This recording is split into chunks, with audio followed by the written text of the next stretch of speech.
கள்ளமில்லாமல் வரும் அடியவர்க்கு அடியவர்க்கு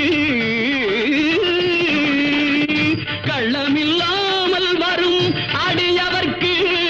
நல்ல காட்சி தந்து கந்தன் கருணை தந்து கள்ளமில்லாமல் வரும் அடியவர்க்கு